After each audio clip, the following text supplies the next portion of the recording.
안녕하세요. 또라빗입니다. 이번 편은 나르시시스트의 두 번째 방어 기제, 투사입니다. 심리학적으로 투사란 자기가 받아들일 수 없는 불쾌하고 싫은, 악하고 부정적인 생각, 느낌, 태도 등 자기의 결점이나 어떤 일이 잘못된 원인이나 이유를 자기보다 만만한 상대의 탓이나 주변 환경 때문이라고 주장하는 것입니다. 그 결과 자기는 죄가 없으니 죄의식도 가질 필요 없고 자기가 책임 안 지고 도망가는 것을 의미합니다. 쉽게 말하면 자기 탓이 아닌 남 탓을 해서 남이 책임지게 하는 겁니다. 투사에는 두 가지 경우가 있는데 하나는 결점이나 잘못의 원인이 내 안에 있다는 것을 자각하는 투사입니다. 이런 식의 투사는 자기에게 있는 결점을 타인에게서 보고 타인의 상태를 알아차리거나 공감하는 데도 도움이 되고 자기 교정도 가능할 수 있는 좋은 투사입니다. 또 하나는 병적인 투사입니다. 내 안에 결점이나 문제의 원인이 분명히 있는데 전혀 자각하지 못하고 부정하면서 전부 상대방 탓을 하고 그게 사실이고 진짜라고 굳게 믿습니다. 이런 투사는 치료가 불가능합니다. 나르시시스트는 기본적으로 두 가지 투사 중 후자인 병적인 투사를 하는데 특성상 그럴 수밖에 없는 이유가 있어서 또라빗이 병적인 투사를 세 가지로 구분했습니다. 첫 번째는 방어 기제, 이상화 때문에 나르시시스트는 실제 진짜 자아가 가지고 있는 추악한 생각이나 마음, 못나고 열등한 모습을 전혀 자각하지 못하지만 사실은 있어서 눈엔 뭐만 보이는 겁니다. 지 안에 있는 최악의 결점, 지가 저지른 잘못을 무조건 타인의 탓이라고 하는 병적인 투사를 합니다. 두 번째는 자아 과분화로 1인칭 관점으로만 생각하니까 나르시시스트 자신의 결점이나 잘못과는 전혀 관련 없는 만만한 상대방의 문제라고 생각합니다. 결과적으로 상대방은 누명을 쓰기 때문에 이런 투사는 병적인 투사와 구분하기 위하여 또라빗식으로 허위사실 유포 투사라고 하겠습니다. 세 번째는 타고난 팽창된 자아 특성상 나르시시스트는 뭐든 지 맘대로니까 누구한테든 지기 싫으니까 잘못을 해도 절대 시인하지 않고 사과도 안 합니다. 지가 용납하기 싫은 건 뭐든지 무조건 거부하고 자기가 저지른 실수나 문제가 확실히 드러나도 어떤 자책이나 죄의식도 갖지 않으려고 실수나 문제에 대한 어떤 책임도 지지 않으려고 무조건 남 탓과 환경 탓으로 떠넘기고 튑니다. 이런 투사는 또라빗식으로 양아치 투사라고 하겠습니다. 첫 번째나 두 번째 이유에 투사만 당해도 당하는 피해자 입장에선 생각도 못한 기습에 누명을 쓰는 거라 정말 기가 막히고 황당합니다. 억울한 피해자가 난 아니야, 난 그런 사람 아니라고, 그런 적도 없고 그건 내 잘못이 아니야 라고 강하게 부인하지만 나르시시스트는 절대 안 믿고 피해자를 공격합니다. 피해자가 논리적이고 차분한 성격이면 전후사정, 상황 파악하고 문제를 만든 장본인, 원인 제공자인 나르시시스트에게 문제가 있다는 사실을 알아차리고 그런 사람은 너잖아.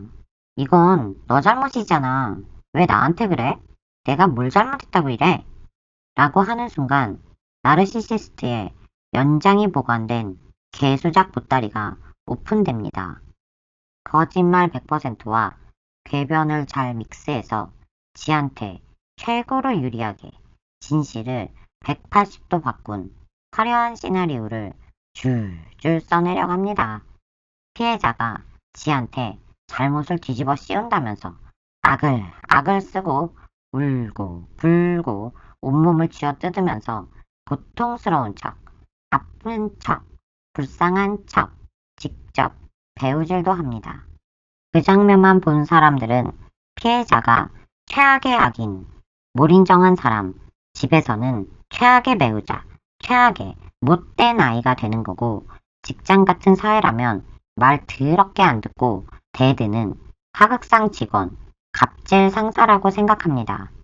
피해자가 나르시시스트와 논쟁을 하다 싸우고 싸우다 지쳐서 전투 의지를 상실하고 불복할 때까지 나르시시스트의 현란한 공격은 계속됩니다. 이런 경우 당연히 나르시시스트 본인이 문제 발생의 주범이니 피해자에게선 그 어떤 결점이나 잘못도 찾아내지 못합니다.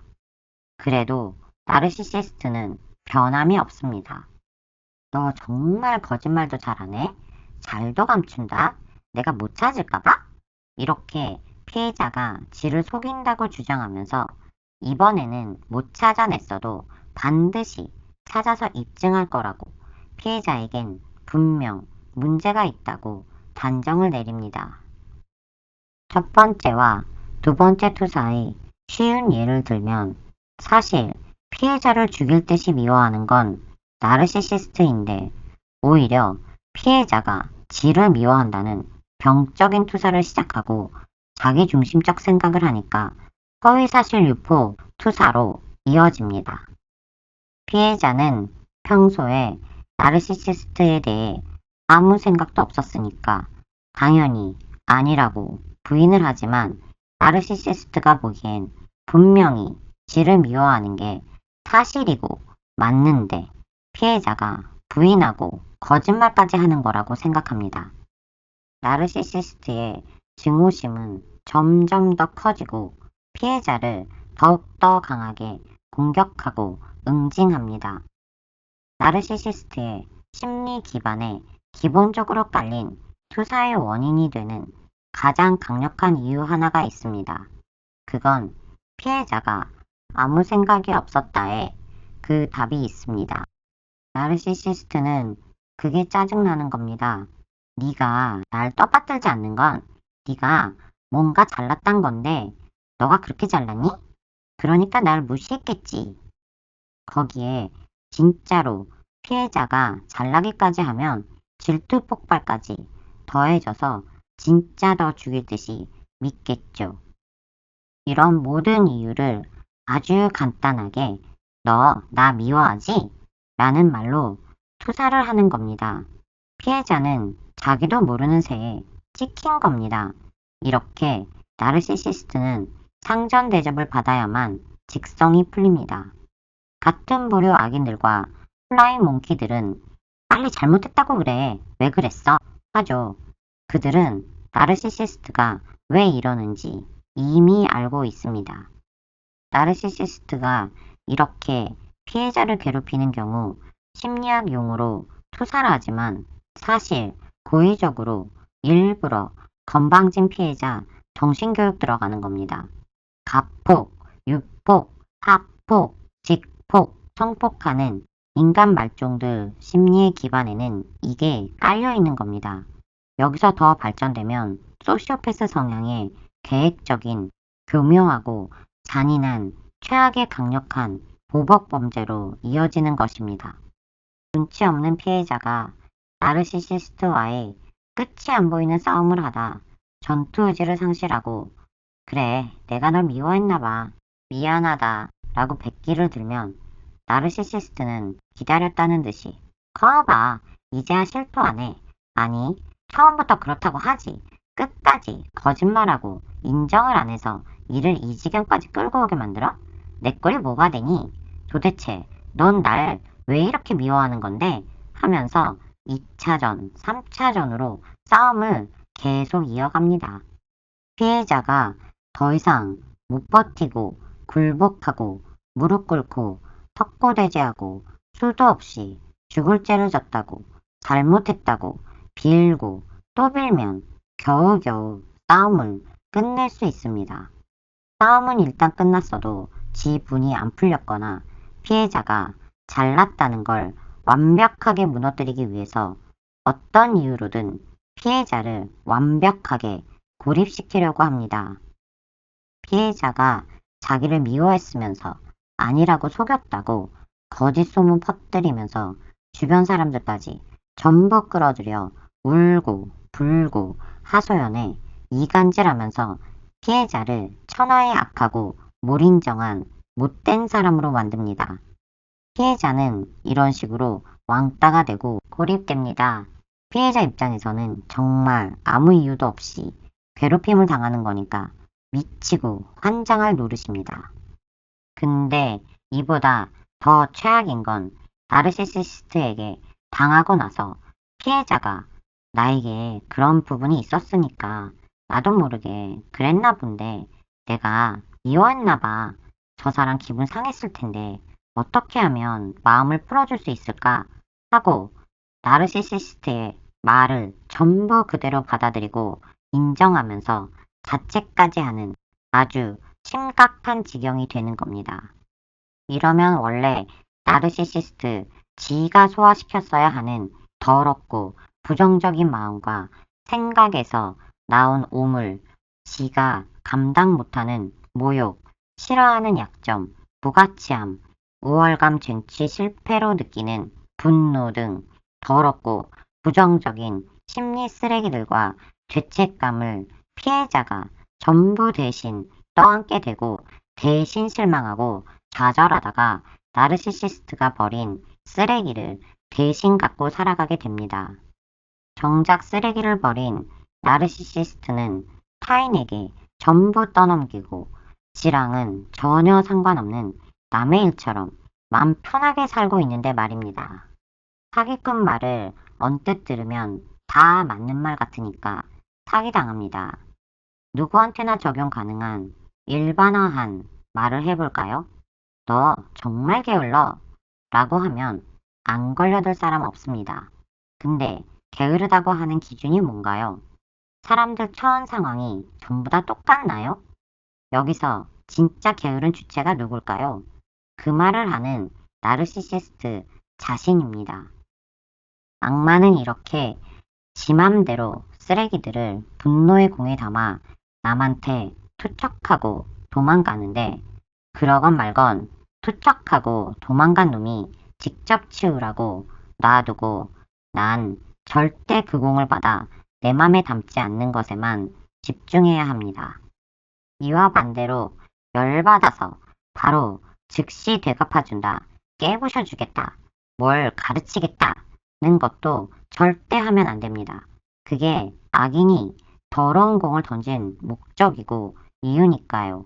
그냥 재수없는 공 어디로 굴러가든 알아서 굴러가라고 고개 돌려버리고 이렇게 생각하는 겁니다. 난 악인 부모나 치료사가 아니야. 내 감정이나 내 문제도 아닌데 뭘 어떻게 할 수 있어? 난 저 악인처럼 매일 화내고 GR 하면서 살 수도 없고 저 악인 룰대로 공놀이 해줄 수도 없어. 이렇게 최대한 이성적으로 냉철하게 이 상황을 어떻게 봐야 할지 내가 할 수 있는 것과 내가 할 수 없는 것을 나누고 내가 할 수 있는 것에만 집중해야 합니다. 간혹 악인이 나한테 시비 걸던 생각, 쓰레기 같은 말이 떠오르면 그 즉시 지우고 그 즉시 버립니다. 악인의 말이 연상되는 물건도 깨부시고 태워서 다 버립니다. 깨끗이 비우고 청소한 자리에는 좋은 걸로 다시 채웁니다. 좋아하는 음악을 듣거나 좋아하는 곳에 간다던가 산책이나 걷기도 좋습니다. 믿을 만한 좋은 사람 있으면 좋은 대화를 하면서 더러운 말은 남기지 말고 싹 다 지워버립니다. 주변에 좋은 사람이 하나도 없다면 좋은 책, 좋은 영상 보면서 선한 말, 예쁘고 좋은 말로 다시 채워 넣습니다. 악인한테 당하면 문득 서럽고 비참하다는 생각이 들 수도 있지만 악인은 이미 저주받고 태어난 수리도 불가능한 불량 쓰레기일 뿐입니다. 여러분과 태어난 목적, 가는 길이 다릅니다. 불행한 인생들인 거죠. 우리 몸과 마음, 생각을 건강하게 유지하는데 집중하면 좋은 일들은 반드시 생깁니다. 그럼 다음에 또 만나요. 바이.